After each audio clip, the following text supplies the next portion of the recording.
What up? My name is Lil Long. I'm a business major here at Clark Atlanta University with a concentration in marketing. I am from San Francisco, California, coming from Berkeley area. Went to Berkeley High, my high school. Growing up, I've been in foster care ever since I can remember. I've been in foster care since I was like 5 months old.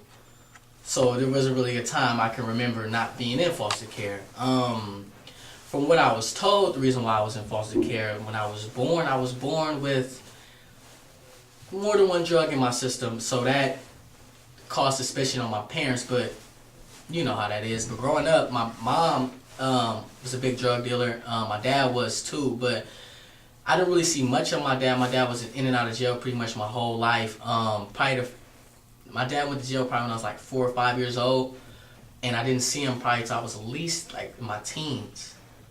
And, he got out, we met, even though I knew him, I used to go see him in jail all the time, but, we met or whatever, did a few things that we never got to do together, you know what I'm saying? And, actually just recently, my dad just came home, again. He came home last Christmas when I came home for Christmas vacation, and I just came back home again for Christmas vacation, and he had just got out again this Christmas vacation. He got out probably a month before I got here, and he just went back a week ago.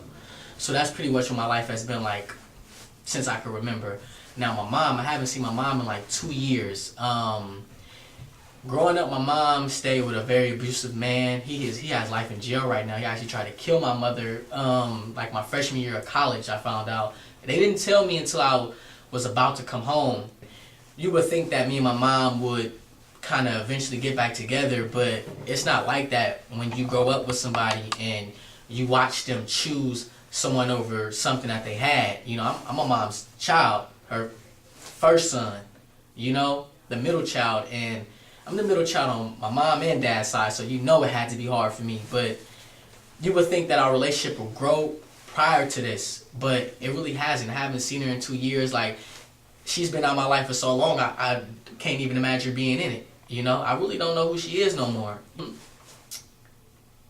The real biggest thing that changed my life, I would say, is, I've been in juvenile hall like once growing up. There was never really like nothing dramatic that really changed my mind. But I went on a black college tour this was my senior year of high school? Yes, it was my senior year. I went in the fall.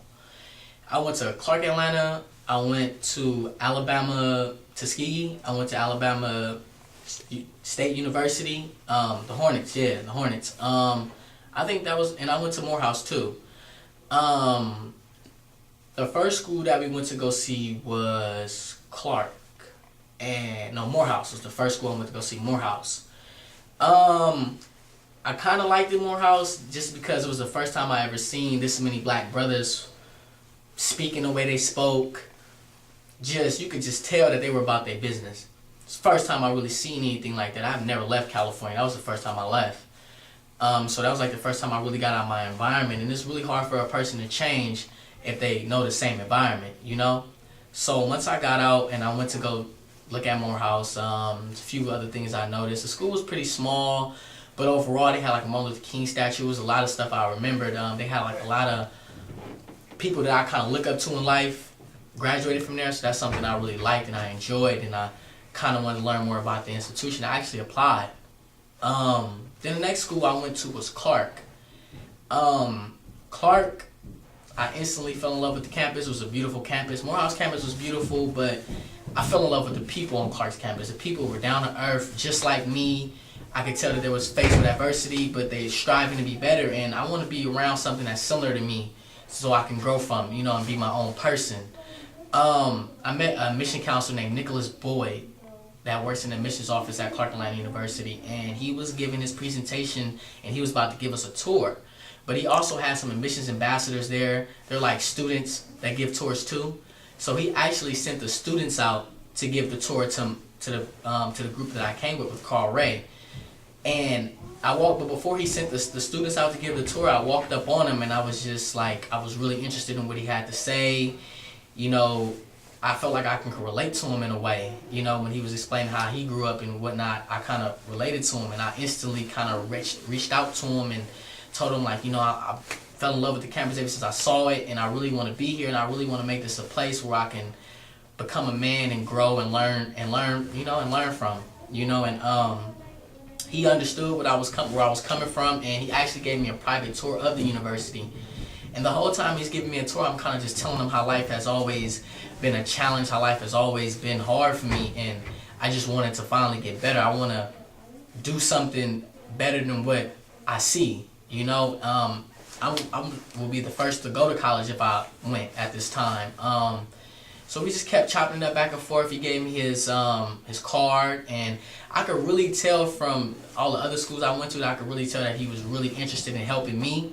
He gave me a private tour, and he wrote down his home number. He was really serious. And when somebody that you don't know show that much interest in you, you will be a fool not to consider it or not to look more into it. So that's exactly what I did. I went to Tuskegee next. Tuskegee was a really, really big school. I loved the campus. It was really beautiful.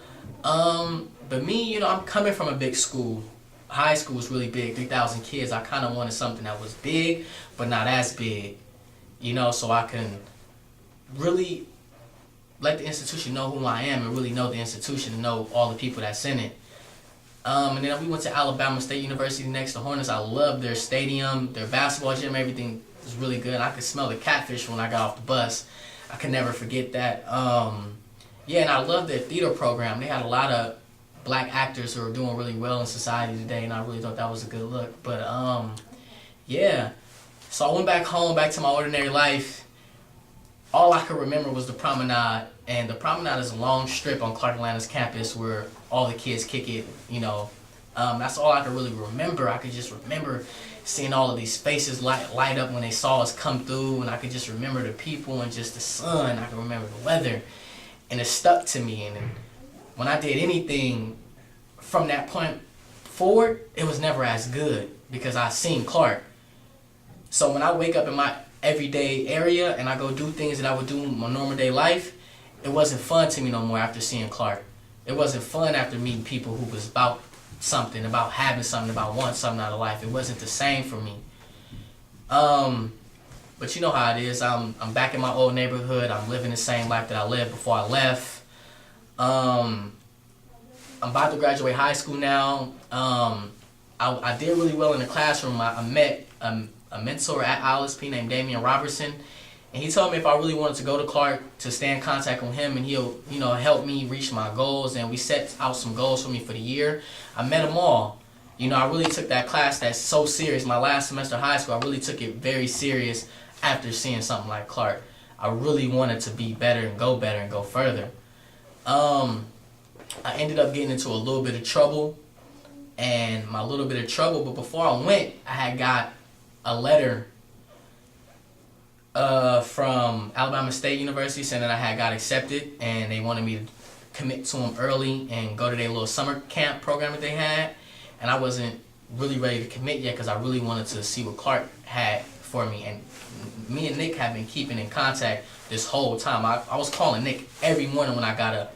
When I got up, I would call him, "Did you get my stuff? Did you get my stuff?" Like, I was calling Nick so much from his office that he knew my number. When I called his office phone, he was just, "Hey, Lil Wayne, how you doing?" Like, instantly. But yeah, graduation was coming up, and coming from a house of 4 bedrooms with 10 people staying in it, I wanted to look a certain way during graduation. I wanted to feel a certain way, and I knew that these people couldn't help me. So I wanted to help myself, and I ended up getting into a little bit of trouble. I ended up going to Santa Rita County Jail, one of the worst county jails California has to offer. I sat there for almost 3 weeks. But the whole 3 weeks I was in there, only thing I could think about was Clark. Clark. I didn't care what my granny thought. I didn't care what nobody thought. My school, I didn't even care. All I really thought about was Clark and this opportunity that I might possibly give up if I don't straighten up. Make a long story short, I ended up getting out of county jail the same day as my graduation at 5 o'clock in the morning. Graduation rehearsal was at 10 o'clock. I got there an hour late, got there at 11 o'clock. My whole class, graduating class, was so surprised to see me. Everybody showed me so much love. I can honestly say graduating high school probably wouldn't have felt that good if I didn't go to jail. It would have just been another regular, ordinary day for me. But just feeling like all the work that you put forth was about to be taken away from you taught me a huge lesson. And it really made me appreciate everything God has given me, everything I just wanted to become. It really made me appreciate life a little bit more. Finally got my acceptance to Clark. I'm happy. And when I got there, was really nervous, didn't really know what I was going to do, what I was going to get into, who were going to be my friends. I know, homecoming is about 2 months into school. And the first event, in homecoming is the Residence Hall Step Show. So about my second week staying in Pfeiffer Hall, only freshman all-male traditional dorm on Clark Atlanta's campus, and I love it. About 2 weeks of staying in there, I seen a poster that said "Meet the Kings." I'm like, "Meet the Kings?" I didn't know what it was. I thought it was a frat or something. I didn't know what it was, but every residential hall has a step team and a stroll team, and the Kings was Pfeiffer's name. And I went there and I tried out for the step team, and I ended up becoming captain, and we end up putting on a wonderful show. And all of these people that I met in this process are still my good friends to this day. I met a lot of people through the step team. I've done a lot of great things through the step team. After I was done with the step team, after we didn't win first place, I went on to do a bunch of other things. Like I told you, me coming to Clark, I got inspired to come to Clark from a college tour. And I really felt like that really changed my life. So what I did was I wanted to give the tours at Clark Atlanta. So now that's what I do. I give all the tours at Clark Atlanta University. And I meet a lot of kids from high school, and I kind of tell them my story, and I kind of really reach out to them because I really want kids to be different. You know, the ratio for male to female is 17-1. I really want brothers to get more involved with their education. And so from that on, I was step for high school tours, all these great things. And like I said, Nicholas Boyd, me and him are like this. I actually do work study in that office now, and I work under him. Me and him like this, like he's teaching me a lot about the game and how to matriculate the proper way at Clark Atlanta. Another thing, after I was done with the step team, I did the orientation guide for Clark Atlanta. I met so many people, so many faculty doing that. I met the whole faculty doing that. So right now I would say Nicholas Boyd really is like the guy that I'm really looking up to on campus. And you know, a lot of guys from frats that I know are like presidents of frats and cool friends of mine. I look up to them and how they run in their organizations too. You know, Clark has a lot of organizations, but they all are worth fighting for because everybody wants to be a part of everything there. Like Clark has that type of atmosphere that once you get here, you might be here for 2 days, but you know you want to be a part of something just because of how they glorify, just because of how they glorify the work. You know, when you work hard at Clark, you get rewarded. You don't get rewarded in money and cash and that, but you get rewarded in time. People take you serious. People are more willing to help people who work hard. The trip I took with Carl Ray, I could never forget it. The trip, I wouldn't say it scarred me, but it gave me a lot to think about just after hearing him tell us Tuskegee's story and everything he went through in the state that he's from and how he was kicked out of his own state, everything they did to his parents and his family. After hearing something like that, it just really make you realize how precious life is, and then to see the type of man that Carl Ray is. Carl Ray is reaching out to kids. Twice a year, more than that. He does 2 tours a year. I see him twice a year. But he really reaches out to these kids to take some kids to a whole nother state where they never been, and then tell them his whole life story and tell them that he's going to do anything he can to help you. And he has connections at every institution that he goes to, and he's doing all he can. He's putting his neck out on the line for a bunch of kids that he's never met.